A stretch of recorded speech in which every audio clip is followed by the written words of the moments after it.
Aaron? Napasugod kayo. Hindi pa ba ito tapos? Aaron, hindi kasi matatapos hanggat di lumabas yung katotohanan eh. Wala na si Peter. Narinig niyo naman kung anong sinabi niya, di ba? Pero ano bang narinig mo? Ano bang alam mo? Sinabi ko na sa inyo. Yun lang ang alam ko.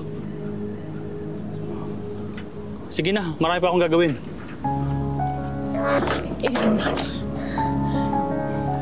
Aaron, magulang ka rin. Alam ko, naiintindihan mo ko. Hell no! Wala akong dapat patunayan sa'yo o kahit kanino. Ngayon, kung ayaw mo umalis, kami lang ni 30 ang aalis. Babalik na kami sa US, kaya ibalik mo sa akin ang passport niya! No. No, Alexa. Sabihin mo na sa akin yung totoo. Ayoko si 30, di ba? Aileen, pasensya na pero yun lang talaga ang alam ko.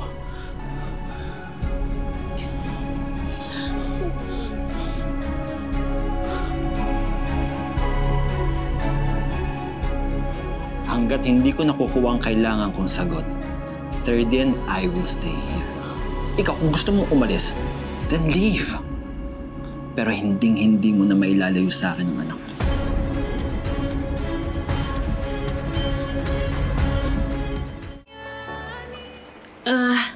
Yes, attorney. Papunta na po ako dyan. See you po. Sorry, pinapasok na kasi ako ni Mona. Kaalis niya lang. Magkakonsult ka sa lawyer? Nagpa-consult lang ako kung ano pa ba yung pwede kong laban para kay 30.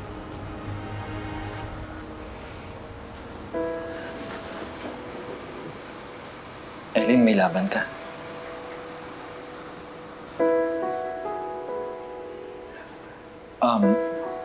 May nakausap na rin akong lawyer. Pati na rin clinic para sa DNA testing. But I made sure na hindi ito malalaman ni Alexa.